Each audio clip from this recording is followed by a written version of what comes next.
Voilà, mes chers amis, on reprend notre cours de Tanya. On est dans le chapitre 9. Et comme d'habitude, je vais lire, traduire et expliquer. Et puis, au bout de quelques instants, on s'arrête et on rentre plus profondément. Je voudrais juste faire encore une fois une introduction importante avant de commencer le chapitre 9. C'est que, comme on l'avait déjà expliqué, il y a dans l'homme deux types d'âmes. Il y a ce qu'on appelle l'âme animale, en hébreu nefesh abéhémite, et il y a l'âme divine. Pourquoi en vérité Dieu nous a donné ces deux âmes? Tout simplement parce que tout le but de la création dans ce monde, c'est de permettre à l'homme d'avoir le libre arbitre, de faire un choix entre finalement son âme divine, est-ce que tu veux te connecter véritablement à Dieu, ou son âme animale qui le fait descendre complètement dans le monde matériel. Pourquoi l'âme s'appelle, cette partie de l'âme s'appelle l'âme animale? Parce qu'en vérité, l'homme devient un animal. Même s'il est sur ses deux jambes, il ne marche pas sur quatre jambes comme un cheval ou comme un âne, mais c'est un véritable animal. Et Dieu nous a créés pour nous permettre d'avoir le libre arbitre.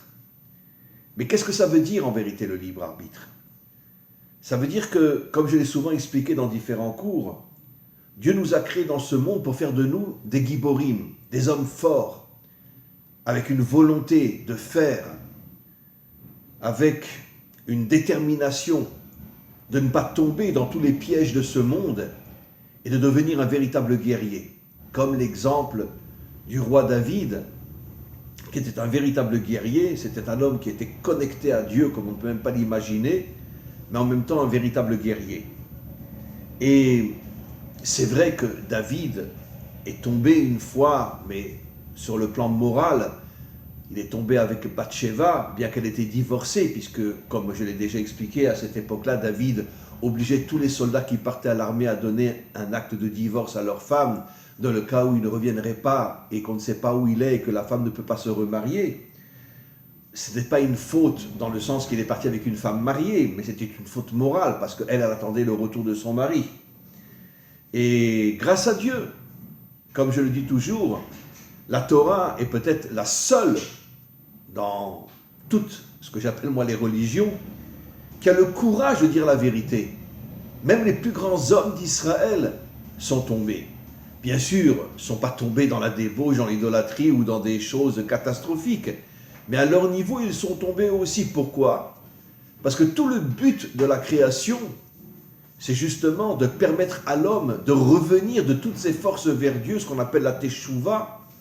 Et c'est pour ça que nous avons le libre arbitre, et que parfois nous faisons de mauvais choix, et que nous tombons dans le côté animal. Mais si un homme est un homme authentique, si l'homme est un homme fort, un homme volontaire, un véritable guerrier, alors il revient vers Dieu et répare les fautes qu'il a faites. Et donc, ma conclusion est la chose suivante. Nous ne sommes pas dans ce monde pour devenir des animaux. Nous sommes dans ce monde pour être des hommes authentiques. Et comme je l'ai souvent expliqué, le mot Adam signifie Aleph, Adam, Dalet, David, même Mashiach. Ça veut dire que nous sommes dans ce monde pour faire venir la délivrance finale. C'est ça le seul et unique but de notre existence dans ce monde. Faire venir la délivrance finale, réparer ce monde et faire de ce monde un monde d'unité, un monde de paix, un monde de respect à l'intérieur duquel tous les peuples se respecteront et tous les peuples respecteront Israël, Israël respectera tous les peuples, de créer une unité dans ce monde. Et c'est la raison pour laquelle l'attribut le plus important au niveau des sphirotes, c'est l'attribut qu'on appelle Tiferet, qui est celui de Yaakov, qui est l'attribut de l'unité. Alors on va commencer maintenant. Veine, on est dans le chapitre 9. Veine makom mishkav nefesh abehemit shemeklipat noga bechol ish Israël ou belev bechalal asmali. Le nefesh abehemi, l'âme animale, se trouve dans le cœur. Mais du côté gauche, on a le côté droit du cœur et le côté gauche du cœur. Et l'âme animale se trouve du côté gauche. Là, je vais expliquer quelque chose de très, très, très important. En vérité, le côté gauche fait allusion à la gvura, fait allusion à la force. On sait que dans les sphirotes, dans les attributs divins, le côté droit fait plus allusion à la bonté et le côté gauche fait plus allusion à la force. Comment le Nefesh HaBehemi peut-il être du côté gauche qui est le côté de la force? Alors, là aussi, c'est quelque chose de très très important. Si l'homme tombe uniquement dans le Nefesh HaBehemi, il aura des forces, mais des forces qui vont lui permettre de vivre dans le monde matériel et de ne vivre que pour son propre profit. Faire de l'argent, s'amuser, etc., etc. Mais si l'homme arrive à connecter le côté gauche au côté droit, ça veut dire si l'homme arrive à connecter le Nefesh HaBehemi au Nefesh HaEloki, alors toutes les forces qu'il va recevoir du Nefesh HaBehemi, de l'âme animale, vont lui permettre d'être un véritable guerrier dans ce monde. Parce que le côté droit, c'est le côté spirituel. Le côté spirituel, d'une certaine manière, ne nous connecte pas véritablement à ce monde. Il nous donne des forces que l'on transmet à l'âme animale qui va nous permettre de devenir un véritable guerrier. Prenons encore une fois l'exemple de David. David étudiait toute la nuit. Quand il étudiait, il ne se battait avec personne. Mais par contre, il recevait des forces inimaginables en étudiant la Torah, la vraie Torah, en se connectant avec Dieu. Et quand le matin, il montait sur son cheval avec une épée, il était rempli de forces inimaginables. D'une certaine manière, il rentrait plus dans son Nefesh HaBehemi, il rentrait dans son âme animale, mais pas dans le sens négatif, pas dans le sens mauvais. L'âme animale dans le sens qu'il devenait comme un lion. Et d'ailleurs, c'est la raison pour laquelle la tribu de Yehuda est comparée à un lion. Le lion, c'est un animal, mais c'est aussi le roi de tous les animaux. C'est-à-dire que finalement, nous sommes obligés dans ce monde d'avoir un Nefesh HaBehemi. Mais nous devons le connecter au Nefesh HaEloki, nous devons connecter notre âme animale à l'âme divine. À ce moment-là, l'âme animale est transformée par toutes les forces de l'âme divine.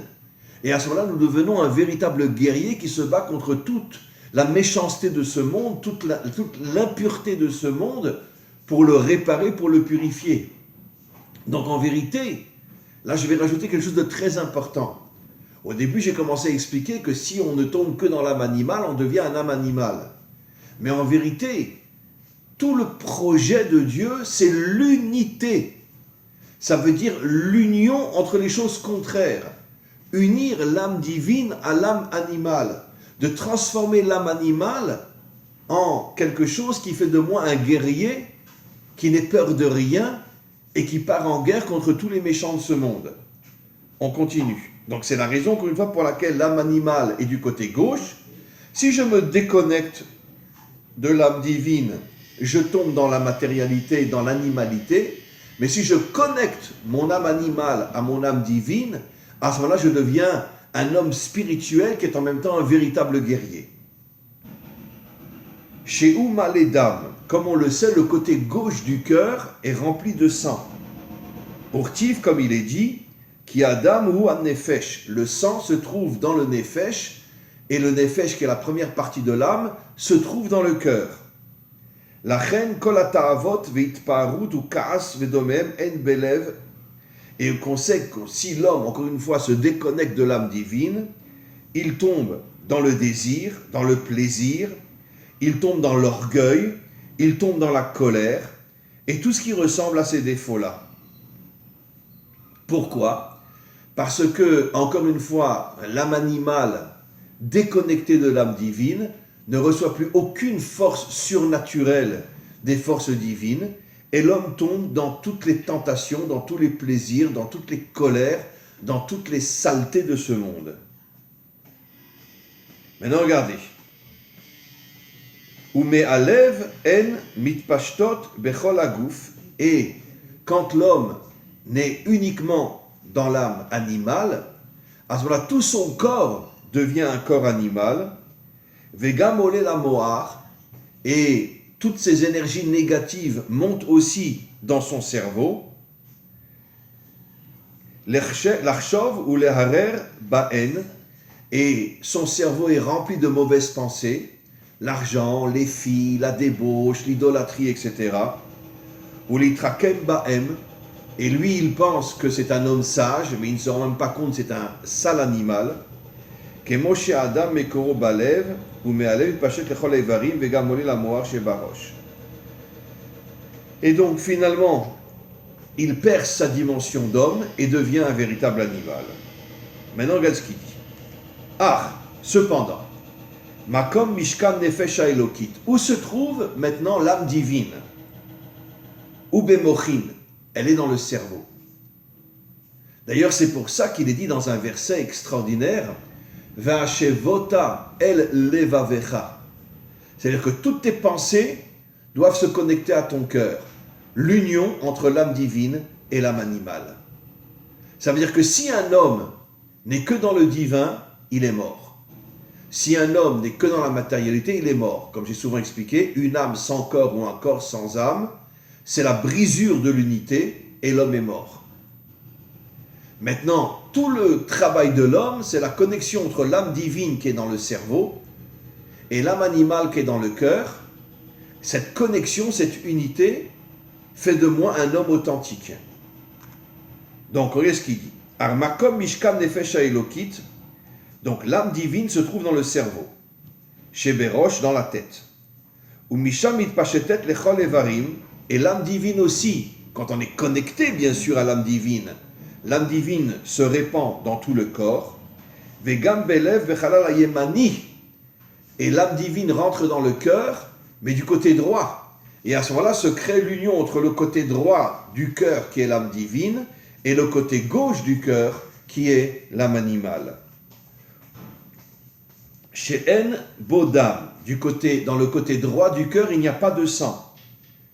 Ou Kemoshe Katouv, comme il est dit, Lev Chacham le Yemino. Le cœur du sage se trouve à droite. Bon, c'est un code, bien sûr, mais ça veut dire que le sage connecte le côté droit au côté gauche. Le sage authentique. C'est quoi un sage authentique? C'est David. Il étudie toute la nuit et il se bat toute la journée. Aujourd'hui, vous ne trouvez plus d'hommes comme ça. Aujourd'hui, 99% des religieux sont uniquement dans l'illusion du ciel et tous les laïcs sont dans l'illusion de la matière. Ils sont tous morts. C'est pour ça que, d'une certaine manière, on doit se réveiller et redevenir des hommes authentiques, c'est-à-dire avoir la force de la gauche et la force de la droite, l'union entre la spiritualité et la matérialité. Vehi ha'avat Hashem. Lorsque la lumière divine du cerveau descend dans le cœur, alors à ce moment-là, puisque le cœur, on pourrait dire c'est l'endroit des sentiments, alors on commence à avoir un amour fou pour Dieu. Ha'avat Hashem, un amour fou pour Dieu, Kerashpe Shalevet, avec, on pourrait dire, des flammes, bon, ce sont des codes bien sûr, avec des sensations inimaginables, Mitlaevet Belev, qui se réveillent dans le cœur, Maskilim Amevinim ou Mitbonenim. À ce moment-là, le cœur est aussi la bina. Quand l'amour de Dieu se réveille dans le cœur, à ce moment-là, on se connecte à la bina. La bina, comme je l'ai souvent expliqué, est un attribut divin qui est complètement au-dessus de ce monde et qui nous donne des forces inimaginables. Bemocham bedvarim ameorim et ta'ava. Et donc, à ce moment-là, plus l'amour se réveille dans le cœur, et plus on se connecte à la bina, plus on devient un homme fort. Un homme fort dans le sens réel du terme. Ça veut dire se battre contre tous les méchants de ce monde, être un homme qui est anti-système, exactement comme Avram Avinu. Nos maîtres nous disent que l'humanité tout entière était d'un côté, et lui était de l'autre côté. Il était anti-système, il refusait de se plier à toutes les dictatures et à tous les mensonges de ce monde, comme aujourd'hui les journaux, la politique, etc. Dès que quelqu'un rentre en politique, il devient une véritable crapule. Pourquoi? Parce que la politique le transforme entièrement. Lui, il ne se rend pas compte que la politique le transforme entièrement. Pourquoi? Parce que la politique, c'est aujourd'hui une politique, on pourrait dire, occidentale, qui malheureusement existe aussi en Israël. Et comment un juif authentique peut rentrer dans une politique occidentale qui n'a été créée que pour séparer le monde spirituel du monde matériel? C'est quelque chose d'absolument inimaginable. Et donc, Vechen, Simchat Levav Betiferet Hashem. Regardez maintenant ce qu'il va dire. quand tu ressens une joie dans ton cœur, tu réveilles l'attribut qui est Tiferet, qui est l'attribut de l'unité. Un instant, je vais expliquer. Verdar Geono. Et tu réveilles aussi la puissance de Dieu. À ce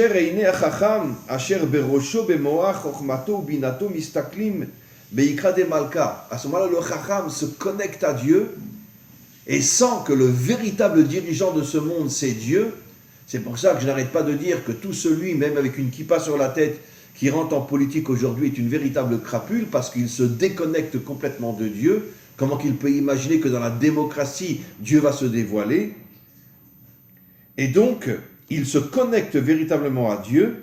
Mistaklim beikra de malka, il voit la grandeur de Dieu, vetiferet, et l'unité de Dieu, gedulato, sa grandeur, en cheker, qui n'a aucune limite, ve'en sof, la grandeur de Dieu n'a aucune limite, n'a ve'tachlit kemevoa bemakom acher, et donc il reçoit toutes les bonnes midot, toutes les bonnes qualités. Alors maintenant, comment la joie peut réveiller Tiferet?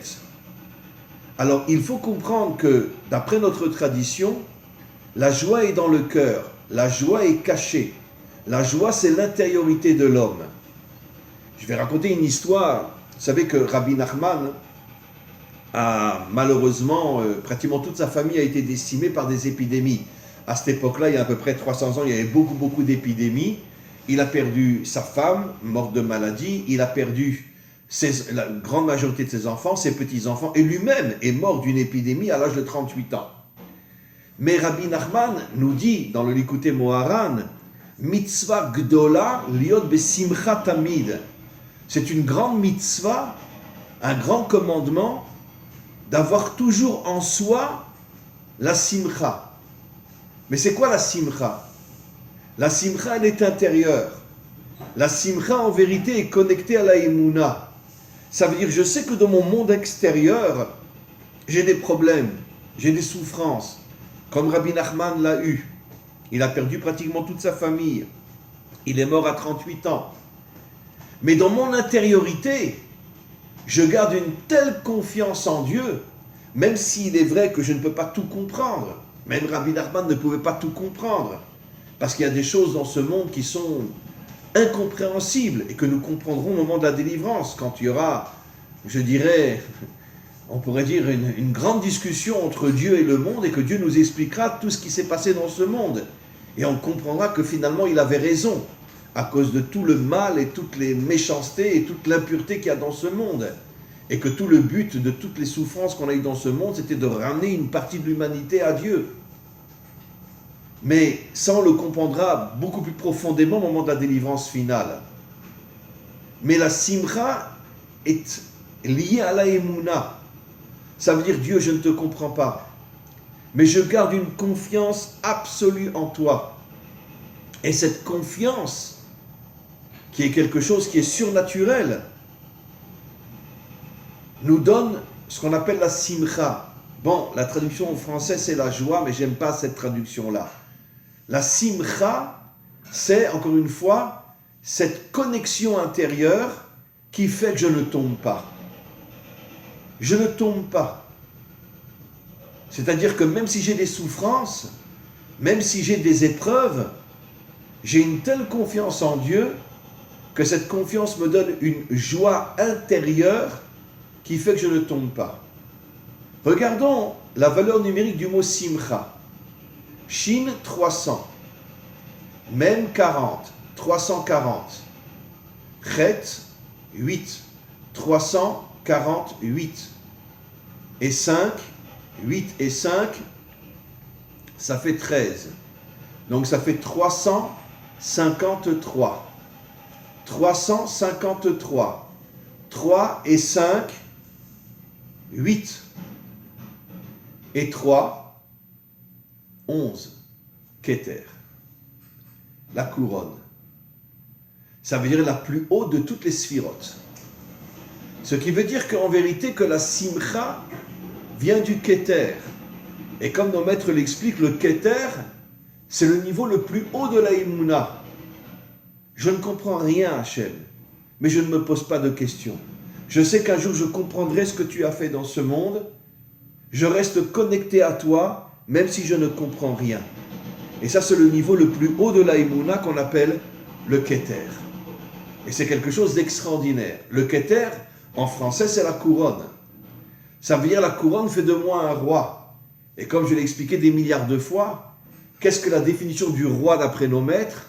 Meler Poretz Geder la Sotoderer. Il défonce toutes les épreuves, toutes les souffrances, tous les obstacles pour se frayer un chemin.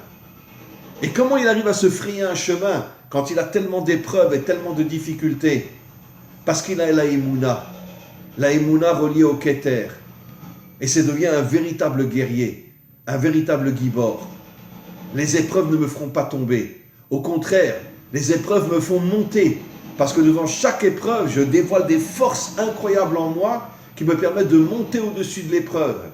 Et plus j'ai des épreuves, et plus je monte jusqu'au Keter.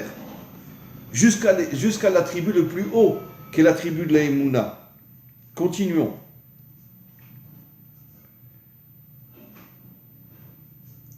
De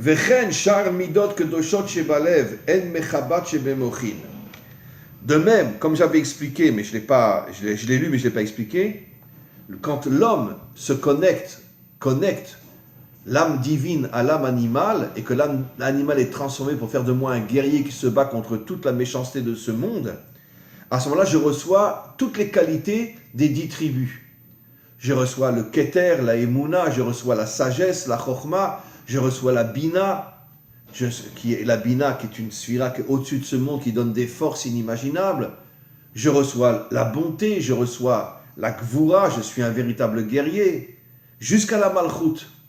Et c'est quoi la Malchut, qui est la dernière sphira? Je ne vis que pour dévoiler que le seul et unique dirigeant de ce monde, c'est Dieu, qui se dévoilera au moment de la délivrance sur terre. C'est le seul et unique dirigeant de ce monde. Tous les autres, c'est que des vitrines, c'est que des masques, c'est que des crapules. Le seul et unique dirigeant, comme il est dit, Bayom Ahu Yeh Hashem le Melech al Kol Haaretz. En ce jour, Dieu sera roi sur toute la terre. C'est pour ça qu'aujourd'hui, comme on approche de la délivrance, il faut arrêter d'aller voter pour tous ces dirigeants qui sont en vérité des monstres. Comme Rabbi Nachman le dit, que toute la direction de ce monde, ce sont des Shedim, ce sont des démons. Que ce soit la direction, et il le dit, c'est pas moi qui le dis, dans la Torah 28, les dirigeants politiques, les dirigeants spirituels, il y a une connexion entre eux pour nous affaiblir, pour faire de nous des esclaves. Arrêtons de croire tous les mensonges de tous les dirigeants spirituels, de tous les dirigeants politiques, de tous les dirigeants financiers. Ce sont tous des démons, dit Rabbi Nachman. Dans la Torah 28, regardez-la. Et donc, on doit être anti-système. Et à ce moment-là, on reçoit des qualités qui vont faire de nous les 10 qualités des 10 attributs divins jusqu'à la Malchut. Et tout le but de mon existence dans ce monde, c'est travailler et agir pour que la délivrance, pour qu'on arrive à la délivrance, et que Dieu se dévoile comme étant le seul et unique dirigeant de ce monde. Voilà. Et ça fait des millénaires qu'on vote pour des hommes, et combien en Israël de soi-disant religieux votent pour des gens qui ne font même pas Shabbat, qui ne mangent même pas kasher, et on les appelle des religieux. Ce sont tous des déguisés. Tous des déguisés. Un homme authentique ne rentre pas dans la politique. C'est absolument impossible. On continue. Encore 5 minutes. Ah, iné, chtiv. Il est dit, ou les hommes, il est homme yametz. Quand Yaakov et Esav sont nés, il est dit qu'ils se battront l'un avec l'autre, et chacun essayera d'écraser l'autre, de monter sur lui et de l'écraser. Ki agouf, alors maintenant il va expliquer de manière plus profonde. Ki agouf nikra ir ktana. Le corps est appelé une petite ville. Comme 2 rois qui se battent entre eux pour conquérir une ville. Chez Kol Echad Rotze le Kavsha, chacun veut prendre cette ville et pour régner sur elle. Dainu le'anig yoshvea kirtsono, pour transformer les habitants de cette ville en esclaves, chez Yusarim les Mashmuto, qui sont comme des moutons qui écoutent ce que le roi dit, Bechol Hashem Yigzor Alehem, dans tous les décrets que le roi dévoilera. Alors qu'est-ce que ça veut dire? Pourquoi le corps est appelé une petite ville? Parce que le corps en vérité est entre les mains ou de l'âme divine qui tue le corps, ou de l'âme animale qui tue le corps. L'âme divine tue le corps parce qu'elle se déconnecte du monde matériel, quand elle est seule bien évidemment. L'âme animale tue le corps parce qu'elle se déconnecte du monde spirituel. Et la seule possibilité pour sauver le corps, pour en faire un corps d'action, c'est l'union entre l'âme divine et l'âme animale. Maintenant, on comprend pourquoi Rabbi Nachman dit que deux rois se battent entre eux pour conquérir la ville. C'est l'âme divine qui se bat contre l'âme animale. C'est tous les religieux d'aujourd'hui, y compris chez nous. L'âme animale qui se bat contre l'âme divine, c'est tous les laïcs qui se battent contre la spiritualité.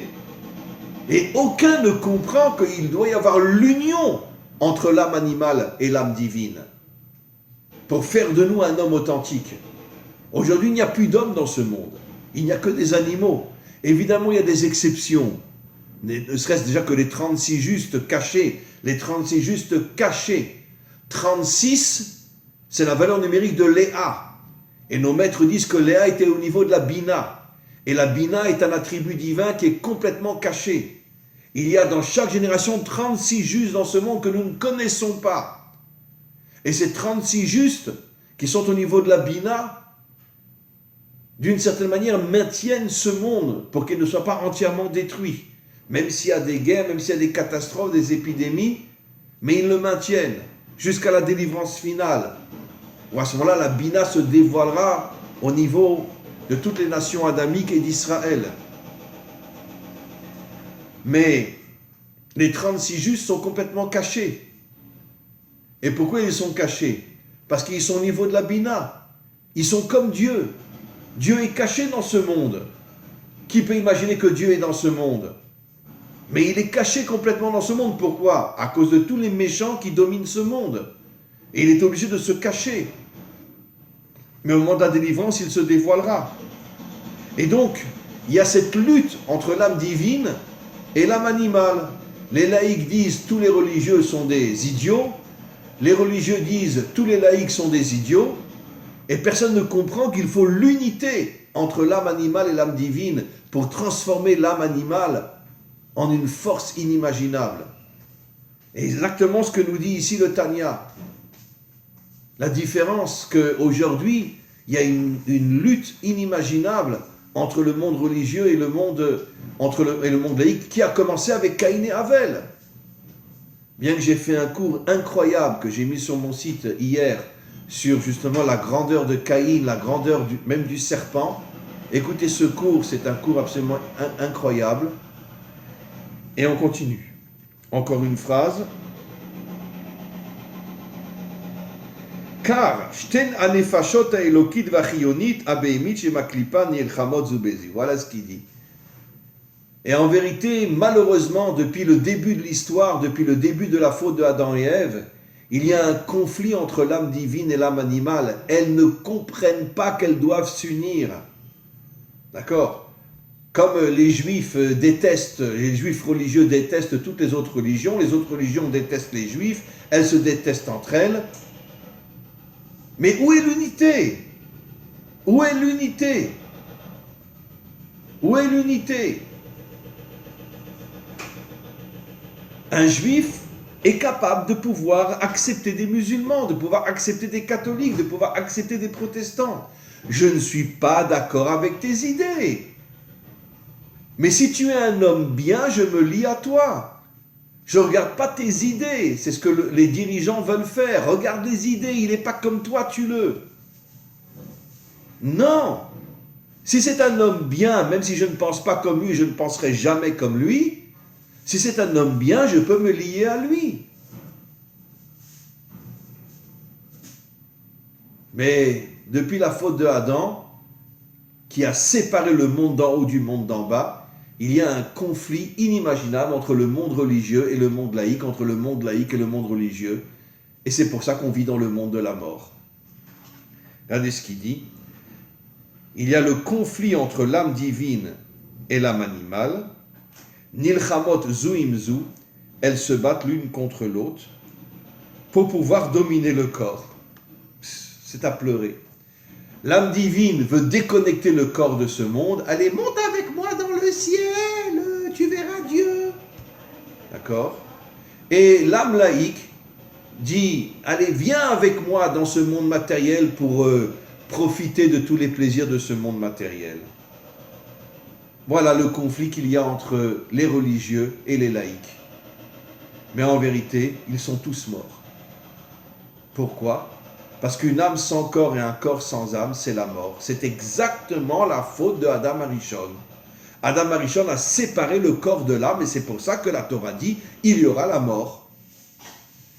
Et regardez maintenant, je terminerai sur une chose extraordinaire. Le mot vérité se dit en hébreu émet. Les deux dernières lettres, c'est même taf, c'est la mort. Mais la mort est réparée grâce au Aleph. Et c'est quoi le Aleph? Le Yud d'en haut, le monde d'en haut. Le Yud d'en bas, le monde d'en bas. Et le Vav qui unit le monde d'en haut au monde d'en bas. Et à ce moment-là, la mort disparaît et on est dans le monde de la vérité. Tout notre travail, c'est d'unir le monde d'en haut au monde d'en bas. De devenir des hommes authentiques. De ne pas être toute la journée en train d'étudier ou toute la journée en train de faire du fric, mais d'unir les deux. J'étudie, je travaille et j'essaye de réparer ce monde. Comme le roi David. Be'ezrat Hashem, mes amis, qu'on ait ce réveil en nous de comprendre que nous sommes aujourd'hui dans un monde de mensonges, comme disent nos maîtres dans le Talmud, Alma de Shikra, le monde du mensonge. Nous sommes dans le monde du mensonge, tout le monde nous roule aujourd'hui. Les dirigeants, la finance, les religieux, tout le monde nous roule aujourd'hui. Et c'est exactement ce que dit le Tanya, un livre à pleurer, d'une vérité, d'une authenticité. D'ailleurs, vous pouvez trouver le Tanya traduit en français aujourd'hui. Comment le premier maître de la lignée Lubavitch, le Baal HaTanya, Rabbi Schneerson, nous révèle des choses comme ça. Le conflit entre l'âme divine et l'âme animale. Parce que les deux sont tombés dans le mensonge. Les deux sont tombés dans la mort. Mais nous allons nous réveiller. Nous allons redevenir des hommes authentiques. Amen v'chen yeh ratzon.